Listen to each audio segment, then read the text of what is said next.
It's the Opperman Report. And now, here is investigator Ed Opperman. Okay, welcome to the Opperman Report. I'm your host, private investigator Ed Opperman. Now, you can find me at Opperman Investigations and Digital Forensic Consulting. Just email me directly at oppermaninvestigations@gmail.com. That's the best way to get a hold of me for PI work, not through Twitter or Facebook or any of these places like that where other people are, seeing those messages. oppermaninvestigations@gmail.com. That's the best way to get a hold of me for PI work. Now, today I have a guest with us, Douglas Pike. And he's an ex-boyfriend of Natasha Cornett. As you might recall, they call that story like the daughter of Satan. And I had her mother on the show a couple of times, Natasha Wallen, describing with different kinds of perspectives on Natasha Cornett, who at 18 years old with a bunch of kids, they were heading over to New Orleans and they wound up killing this family here. A very tragic story. And we have Douglas Pike, who's an ex-boyfriend, who's going to give us some background on all this. So, Mr. Douglas Pike, are you there? Yes, sir, I am. Thank you for the opportunity. No, thank you. Before we get into the whole story about Natasha Cornett and Natasha Wallen and this whole crew of characters here, tell us about yourself. Who is Douglas Pike?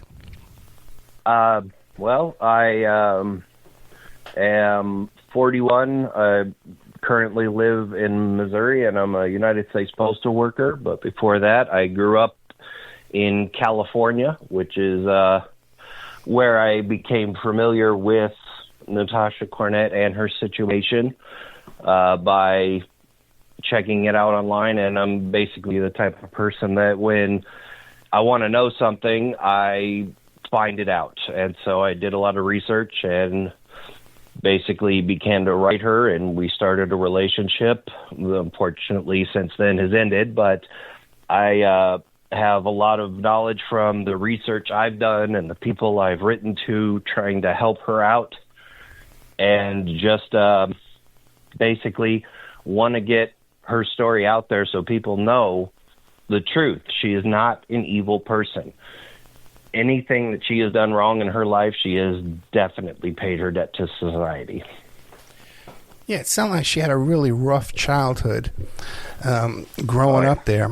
So why don't you give us, why don't you first remind us of what the official story is, why she wound up in prison, and then we'll get into all the stuff you've uncovered from your personal firsthand knowledge with Natasha Cornett.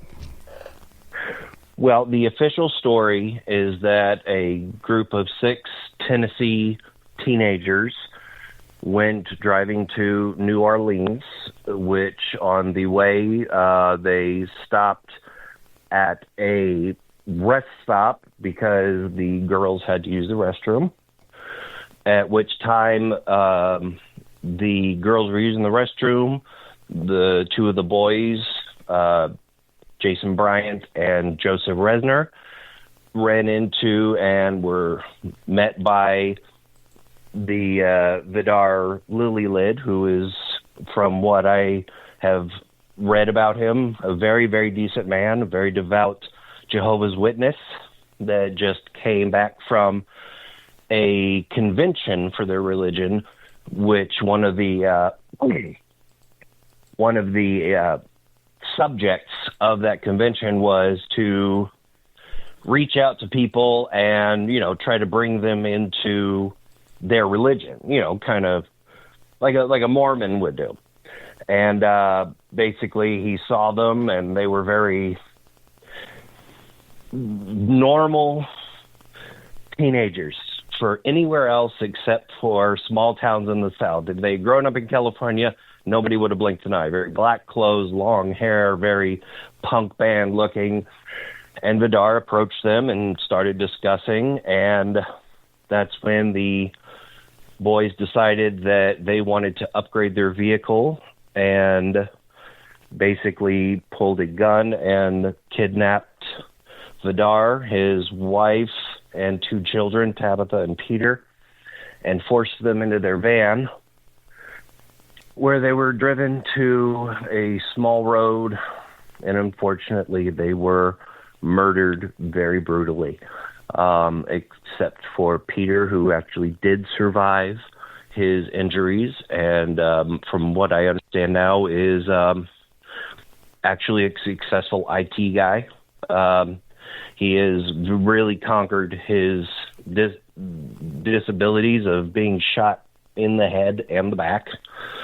And basically, after the murder, the teenagers all piled in the van together and decided to abandon their idea to go to New Orleans, and essentially decided to go to Mexico to avoid being captured by the police. Jason Bryant was recently let out of a juvenile detention center, so he was on probation, and convinced them that that was the best course of action. They had actually made it across the border, but since they had no paperwork to be in Mexico for an extended period of time, they were turned around in Mexico and sent back to the United States, where they had a very unfortunate incident at the border where the computers were actually down the entire day and people were just being let through. Now, religious people would call it an act of God.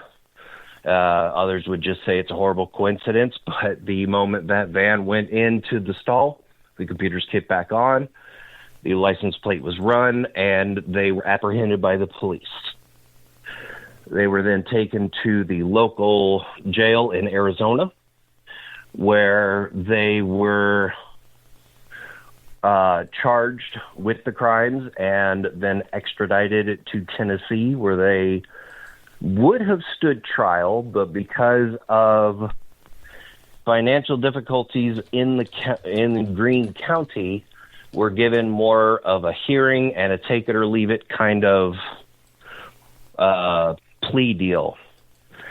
They would forego the death penalty if they all plead guilty to life without the possibility of parole, so they did go into it knowing they would never see the outside world again. Like I said, it was kind of strong-armed, which I would be more than happy to get into later on if you would like.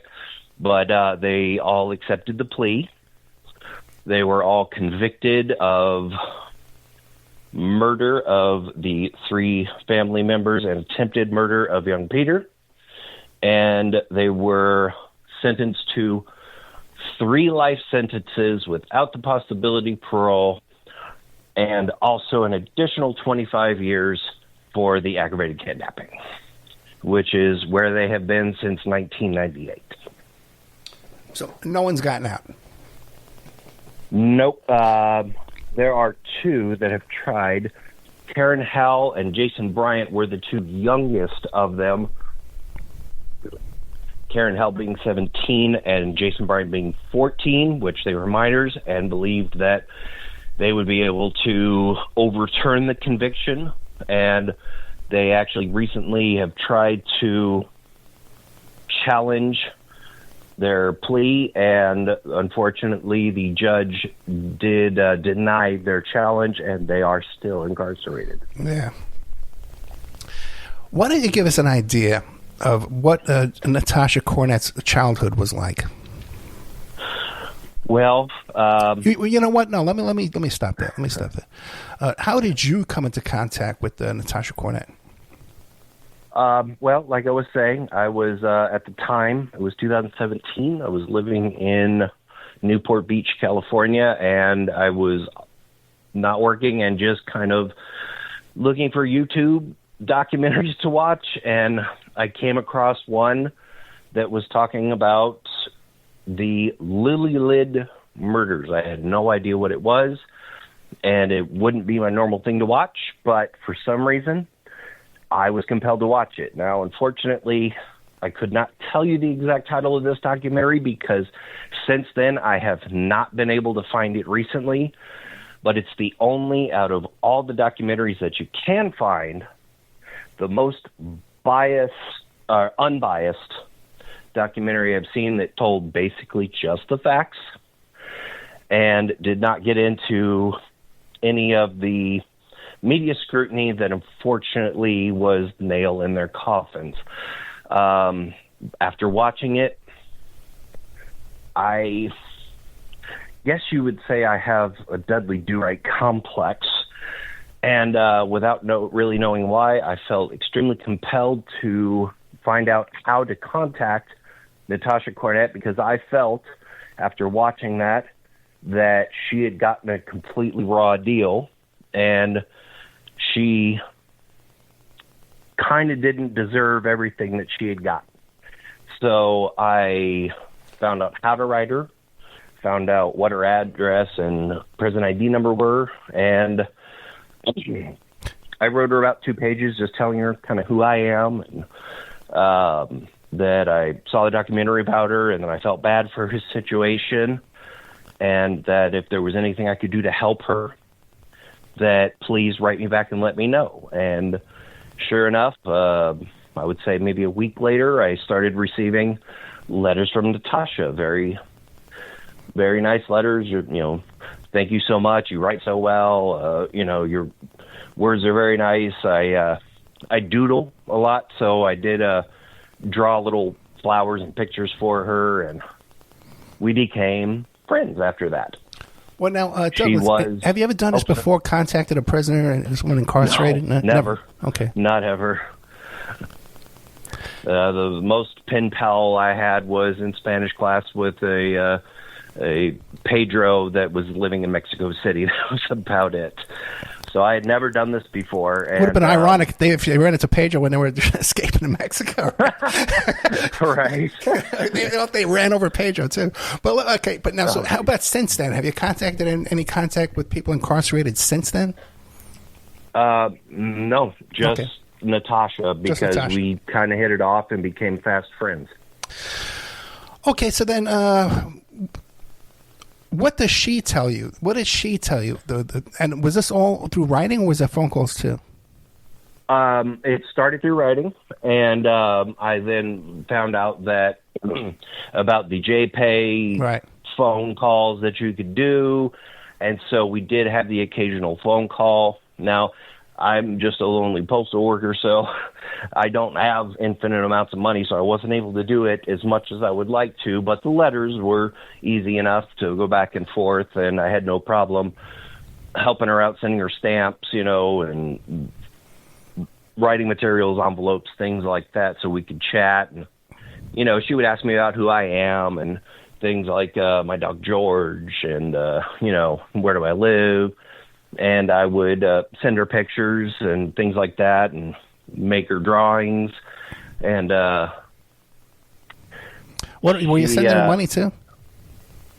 I would occasionally, if she said she really needed it, send her, $30 for her commissary thing. But it wasn't an always thing, because she knew I didn't have a lot of money. But and it's very expensive too. Even corresponding or having phone calls with people incarcerated, it's a whole industry. Yeah, it is, just.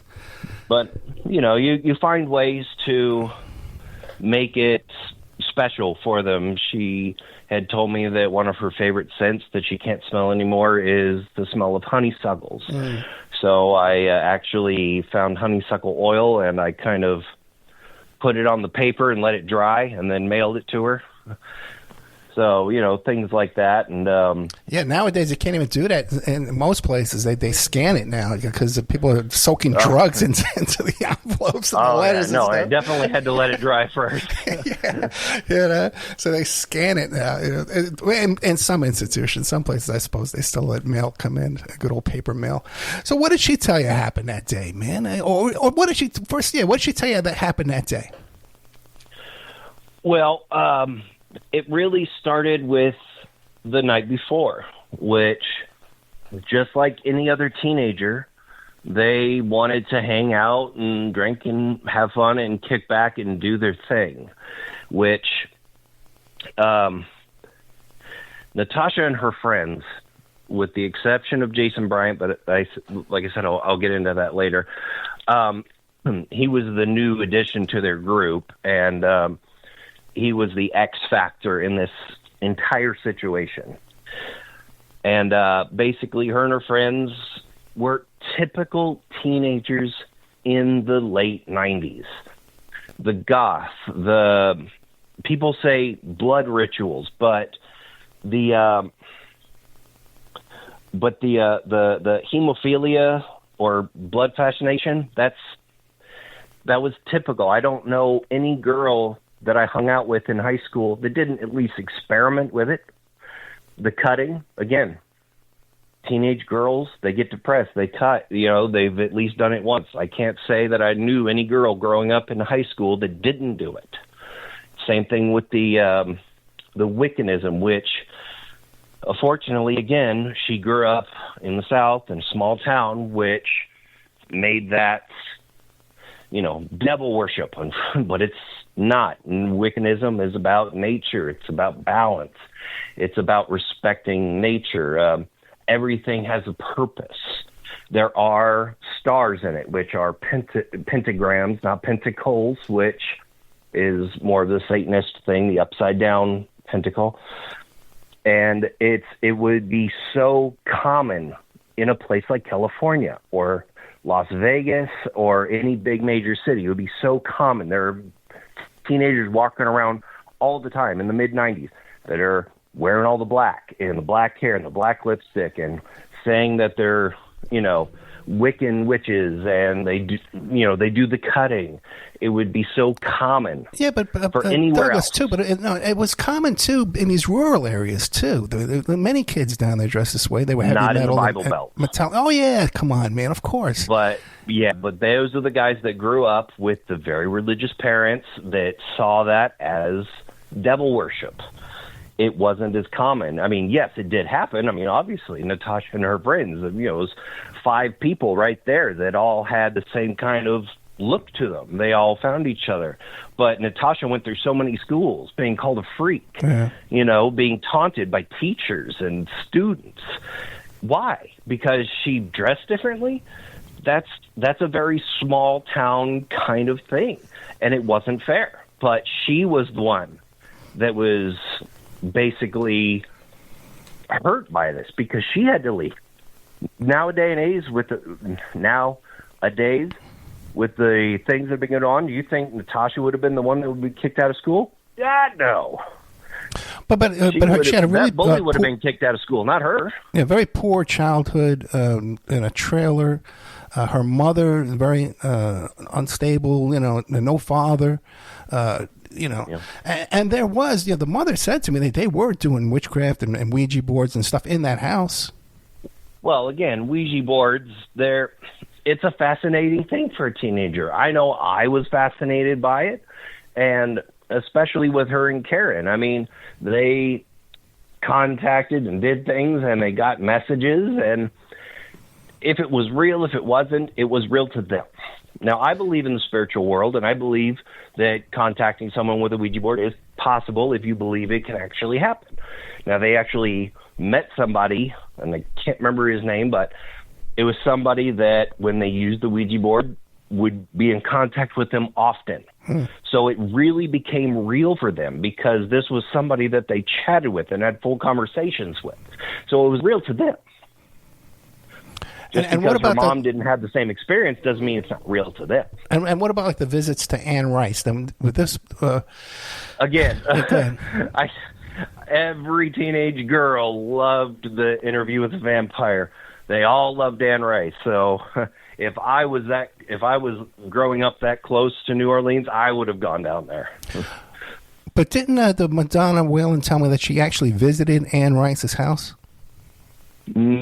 She was not able to meet Anne Rice herself, but she did find out where it was. But unfortunately for her and her friend that went down there, they had used up all their money, and it was just the two of them. And now this was the second trip down to go see Anne Rice?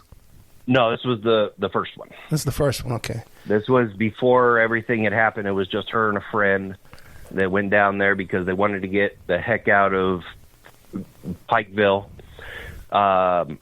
Natasha had just her husband, Steve Cornett, who was married to her for 6 months, had just one day split, gone, no word, no nothing. She actually never was able to talk to him again. She was devastated. She couldn't be in that little town. She was suffocating. She needed to get out and not think about it. So her and a friend went down there, and unfortunately they ran out of the money they took with them, and the friend's mother found out where they were and went down and took her friend home, but left Natasha there. Not only left Natasha there, they took her bags with them. Now, that's the first trip to New Orleans. Nothing, and she was living on the street. So she had to be younger than 18 then. Oh, that was the first trip to New Orleans. Yes. How old was she then? And I believe she was 16 or 17, right around then. Okay, so then what did she say? Because that's when she married, right after she married Stephen. Okay, so then what happens? I guess you said the night before, they trashed the hotel room, and... Okay, right. well, yeah, going back to the night before the incident. Okay, so there is a lot of misnomers about that night. And again, the more details I'd be more than happy to get into later. The misnomers were led by the media by her first attorney, Eric Kahn, who started this devil worship thing. Yes, they did have a party there. Yes, they did trash a hotel room. No, they did not burn 666 into the ground. Yes, there were burn marks in the ground, but it was one of those situations where somebody would go, if you look this way, that could be a 666, but it wasn't. It was, yes, they trashed they were teenagers. They were stupid. They were drinking. They were messing around. Her and Karen were doing their cutting thing. They're teenage girls. They had boys there. They were drinking and doing stupid stuff. That's what teenagers do. They get in trouble. That's how adults learn, is they learn through trial and error. Any adult you see now, and you ask them, would you ever do that? Well, when I was a little young, that's what they were. They did not do devil worship. They did not do a blood ritual. They were just doing their own thing. They were in a place where they were safe. They could be themselves. Karen and Natasha, yes, they did do some cutting. That was their release. Now, from what I understand, because I've never done that myself, is people that are that depressed and in that much emotional pain, it begins manifesting as physical pain. So what they do is they cut themselves to control the pain that they're feeling, and it makes the internal pain feel better. It's like a release so that they can feel better. It wasn't about pleasing a demonic god. It was about being in a situation where they could be themselves and not have to worry. Did they do stupid things? Yes. They trashed the hotel room. They shouldn't have. And the next day, they knew that they were going to be in trouble because they had done it before. And they knew they were going to have the police called on them. So they decided they needed to get out of town. And Natasha's close friends, Dean, Crystal, Karen, Joe, knew about her trip to Louisiana, and it was suggested, why don't we go here? Now, the incident that happened to Natasha beforehand, where she was violated by 5 different men when she was living on the streets, made her very, very cautious about going to a place like that, a bigger place, not a small town where you know everybody, but a bigger place where anything can happen. She did not want to go without some sort of protection. So she was not overly keen on the idea of going down there anyway, but she had told them she wouldn't go without a gun. Personally, I think she probably said that because she didn't really want to go and she didn't think they would be able to find one anyway. But they were able to. One of the boys' friends had a gun that he had let them have, and Karen Howe was the only one of them that really had a regular job babysitting, and she had saved, I believe, something like $500, and so she was the only one that actually had money. So when they went to Karen's house to get the money, Jason Bryant had noticed the gun cabinet that they had in her dad's study and took a 9mm out of that. So now they had 2 guns.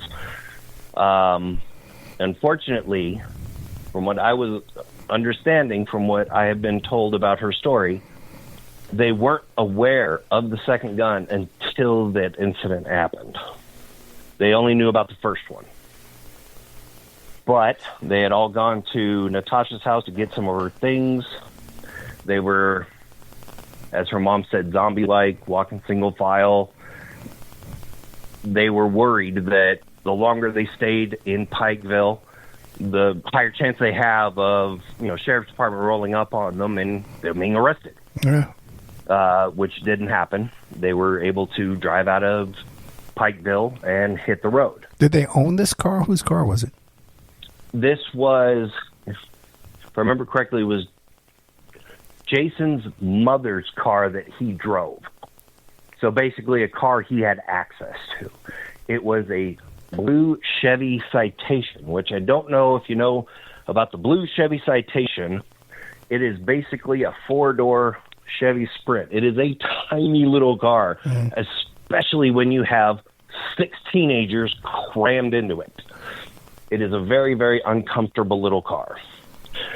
And they started driving. They had gotten something to eat at a local restaurant. They started driving. We're heading down the road. And at some point, as they went into Tennessee, Karen Howell said she needed to use the restroom. Can they pull over?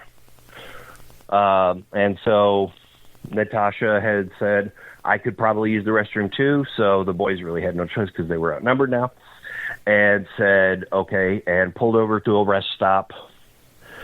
And basically that's where they met the Lillelid family. Now, a single fact that was definitely overlooked when they were convicted was Natasha and Karen went straight from the car to the restroom. Jason and Joseph wandered around, and they actually ran into Vidar beforehand. When Natasha and Karen had finished using the restroom, they went back to the car and had a cigarette and were just kind of hanging out, where they noticed in the parking lot a great big family van sitting right there. Now, being cramped in that car for what I can only assume would be an hour or two, Natasha and Karen were sitting there smoking, and one said to the other in a jokingly manner, maybe we should steal that van.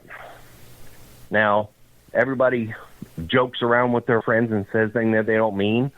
I highly doubt Karen or Natasha would have actually gone and stolen the van, and they had no way of knowing that that was Vidar Lillelid's van. They just saw the van in the parking lot near their car and thought of the last couple of hours they had in that Citation and thought, oh, how comfortable would it be to be in this big roomy van for the rest of the trip.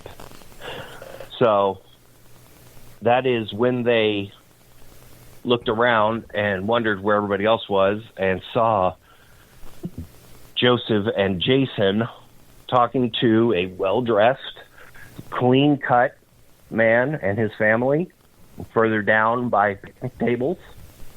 And Natasha turned to Karen and said, we should probably go see what this is about. I don't have a good feeling. So Natasha went over to investigate what was going on. Now, Vidar, like I had said before, he was a very clean-cut man. He was a Jehovah's Witness, a very devout Jehovah's Witness. And he had just come from a convention. Right, he was trying to proselytize to them to get them to convert to Jehovah's Witnesses. Exactly. Right. So, okay, but then ultimately, though, they wind up... well, why don't you finish it? What happens here with the family? So they're talking. Natasha and Karen go up there, and that is when they find out what's going on. They're discussing. And at that point, Natasha and Karen meet Tabitha, their little daughter, who Tabitha is a very sweet young girl, and meeting the two girls offered them a Hershey's kiss. Mm. Very sweet thing to do to a stranger.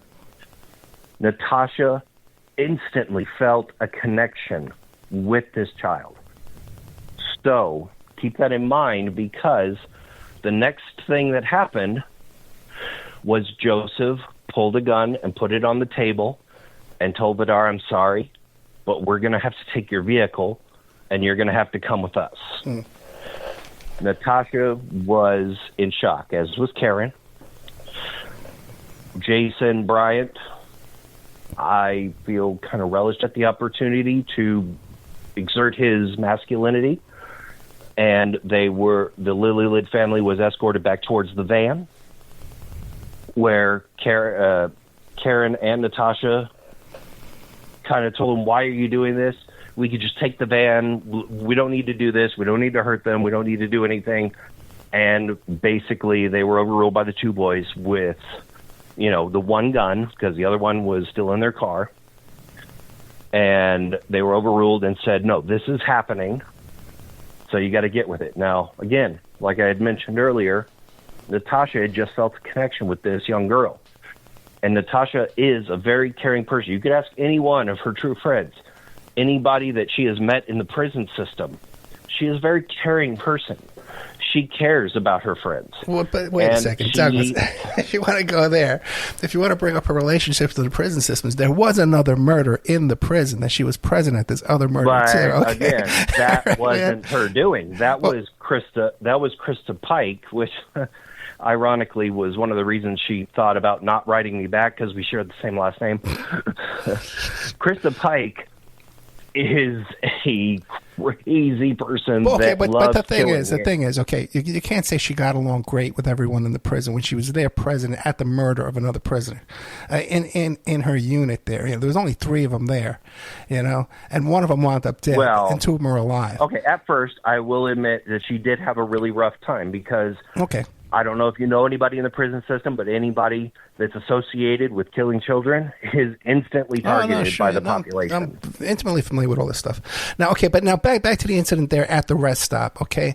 But it was getting to the point that Natasha could have gotten in the Chevy Citation with Karen and Dean. I'm sorry, Crystal and Dean, and rode with them. But she was worried that the other boys would do something to hurt this family. She did not want that. She did not want them to get hurt. She had pleaded with the boys, let's just take the van. We don't need to hurt them. Just leave them here. We can take the van.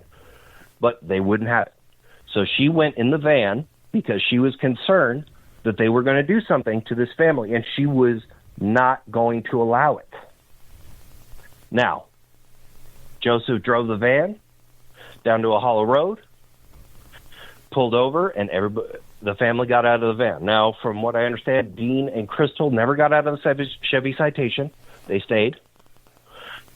And the Lillelids were lined up near a ditch, where, since Joseph was driving, Jason Bryant now had the gun and was pointing it at them and asked, what should we do with them? Should we let them go or should we kill them? To which Joseph Reisinger replied, I think we should kill them. Natasha freaked and stood in front of a loaded gun in front of somebody in her group and said, no, you can't kill these people.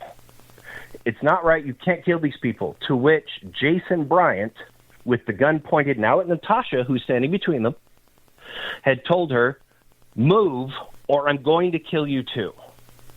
Now, the public, as you may or may not know, will always love a dead martyr before a courageous woman who could have done more. So Natasha thought of what she could do, and the only thing she could come up with was negotiating with him. So she begged him, at least don't kill the children. Please, whatever you do, don't kill these children. To which Jason told her he wouldn't do anything, but that turns out to be a lie, because as soon as he gets out of the way, he shoots Vidar, he shoots his wife, and he shoots the 2 children. Coming up on them, realizing they are not dead yet, he decides and says they're not effing dead, and decides to shoot them again. So he shoots them again. At this point, Joseph has already gone to the car and got the other gun and joined in with it.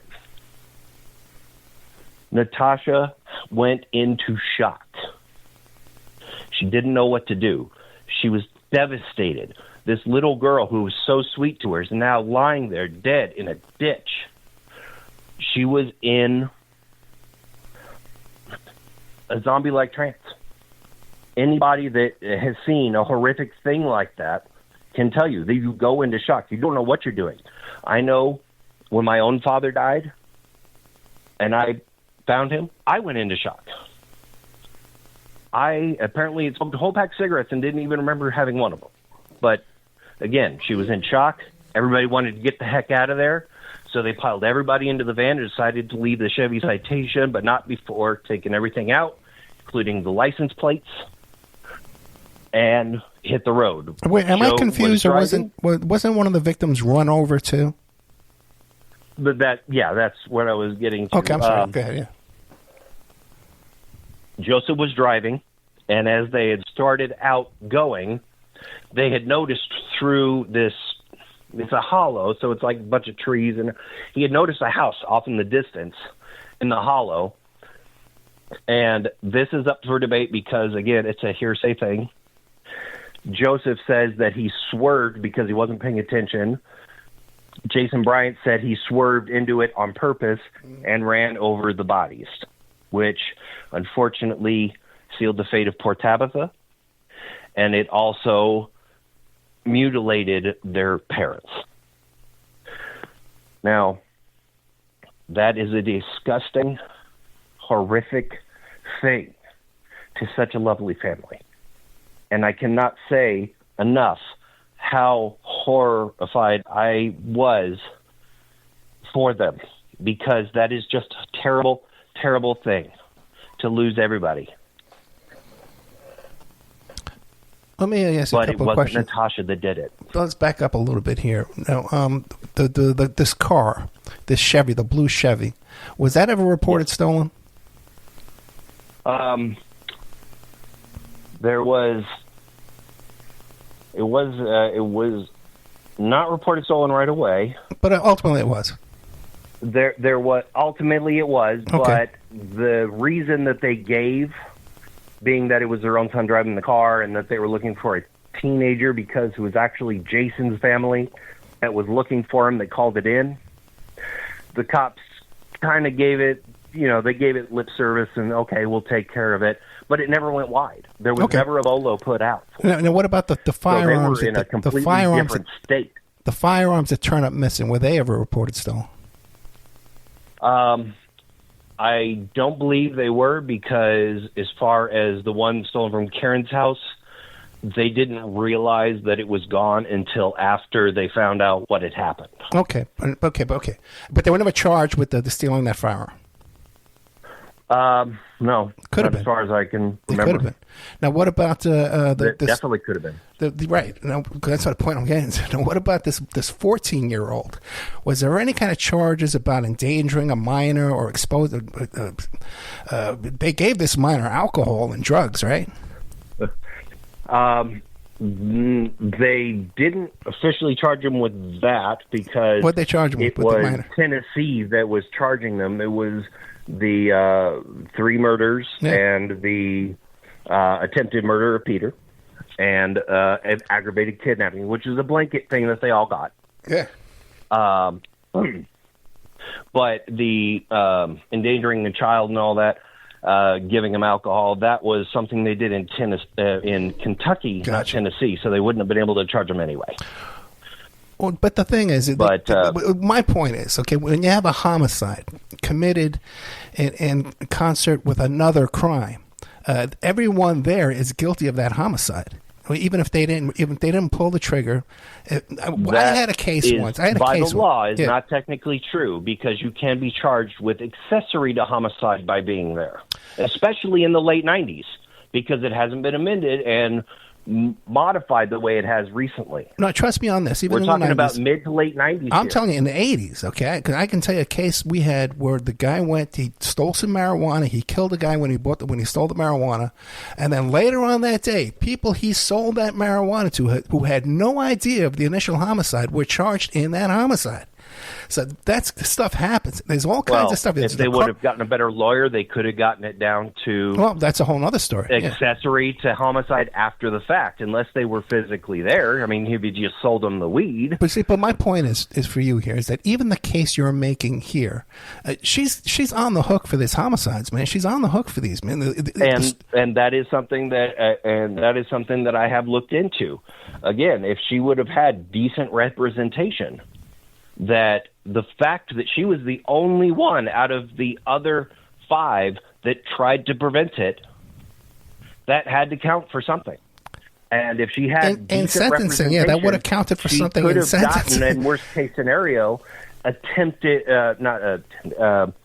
accessory to murder, which only carries in Tennessee a 25-year sentence.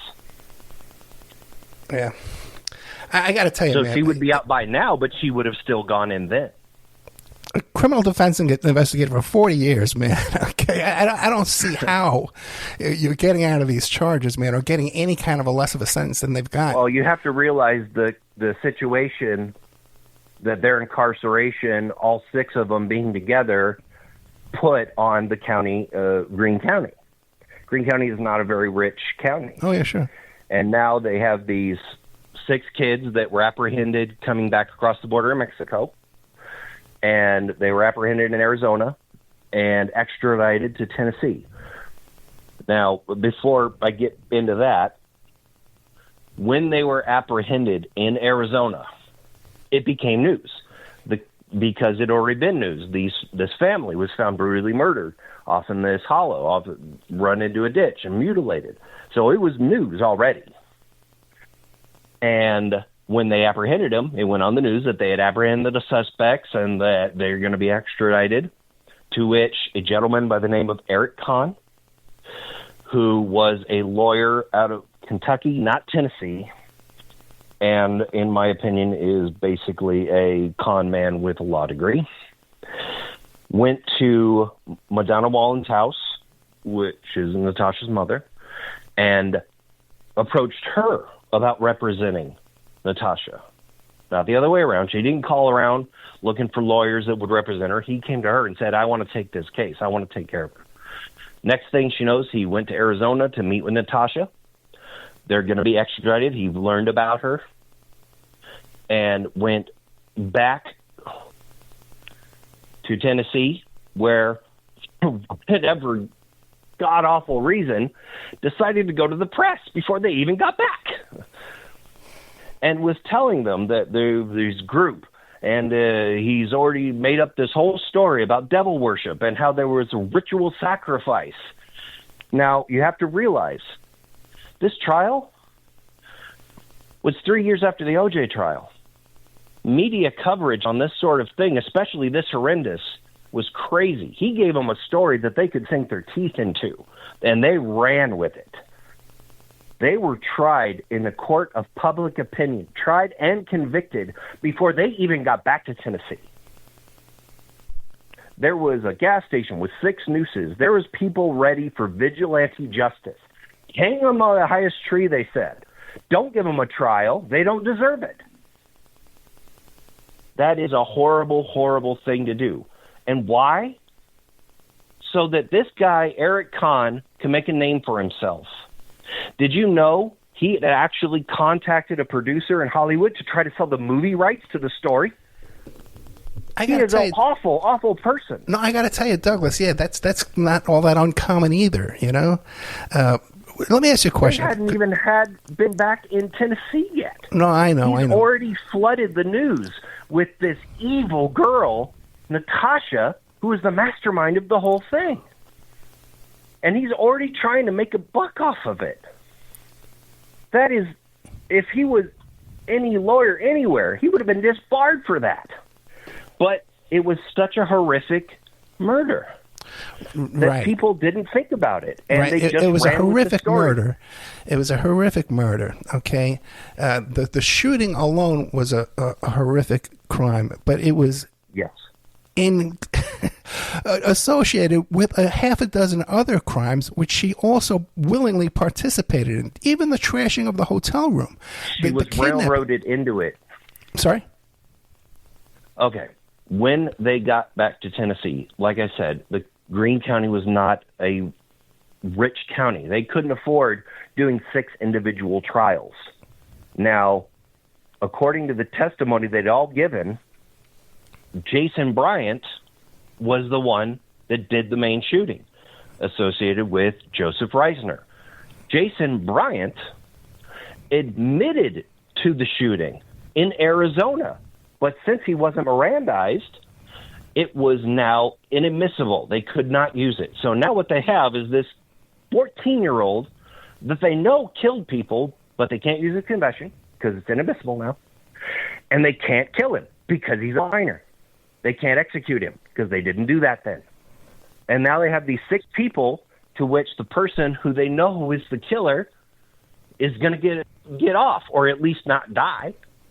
So they came up with an idea. Instead of having 6 trials where people will see this person got off, that person got off, people were ready for blood.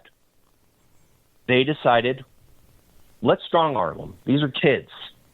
We'll give them a blanket plea deal. We'll tell them, look, if you go to trial, you're dead. There's no chance that you're not going to die, which is not the truth. If they had decent representation, there's a chance they wouldn't die. They may not have gotten off. They might have had a lesser sentence, but they might not have died. But their choice was death or life in prison where you're never going to see the sun again. That was their only choice. Now, most of them had agreed to it. Natasha was hesitant, but again, these 4 other people, they were her friends. She felt bad, and she did it out of guilt. She signed the confession because that's what everybody was doing, and she didn't want to see them get in any worse trouble. They took a plea deal in order to avoid the possibility of more penalties, which is definitely, by the way, too. If they wanted to start charging them with all this stuff, like I'm telling you, endangerment, providing, if they wanted to charge them with all that stuff, they would have been they would have been life without parole, 100%. Well, yeah. If they would have went to trial on that. If they're going to go with endangerment, they always go with the oldest person, which would have been Joseph Reisner, not Natasha. He was the oldest. But they were all involved in this conspiracy of the commission of all these crimes, the stealing the car, stealing the weapons, traveling over state lines. But they also realized that with a minor. Jason Bryant was only 14. They can't execute him, and if he had a decent enough attorney, he might only go to juvenile court, or he might get a light sentence. You're right. The 14-year-old, they weren't going to have that. The 14-year-old, you could make a case that he was a victim. He was provided drugs and alcohol by these older adults. Exactly. Right. Now, again, they had this confession that they can't use. But Douglas, you're not here advocating for that 14-year-old. You're here on my show advocating for Natasha Cornett. Okay. He's the one that killed those poor people. But listen, he pulled the trigger. Honestly, in the 90s, how common was it for a teenager to be diagnosed with that? Sorry. Here's the thing. How common was it for a teenager to be diagnosed as a sociopath? Not at all, because sociopath diagnosis is very difficult in young people. In fact, most doctors won't even touch a diagnosis of sociopathy until after they're 18. Well, let me ask you a question, Douglas. Child, from his past record and what happened, he fits the description of a sociopath. He had no remorse for these killings. We're running out of time here. We've only got a little bit of time left. What is it that caused you and Natasha to have go your separate ways? We had started seeing each other after she had another person that was writing her that she was in a relationship with that she realized was using her, and she had broken it off, and we were friends, and I think it was about 6 to 8 months into our writing back and forth and being friends that we decided that we had feelings for each other. And so that lasted another year or so, 2 years, actually. And I didn't understand then what I understand now, is that I felt kind of like she was using me because she needed things. But what I didn't understand is the life she's had to live in prison, and that she was doing what she had to survive there. Now, call it a Dudley Do-Right complex, call it whatever you have. When I tell somebody I love them, even if I break up with them, they're always going to be here in my heart. So I still do whatever I can to help her. I just haven't actually talked to her in a while, and that's my fault because she was upset that we broke up.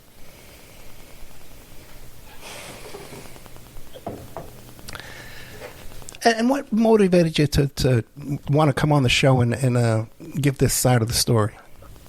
I heard the podcast that you did with Madonna, and I was actually talking to her, even though I know she couldn't hear me. Wait, why didn't you mention this? Why didn't you mention that? In fact, there's so much more to the story about how she got railroaded in the trial, how she was abused by both her attorneys.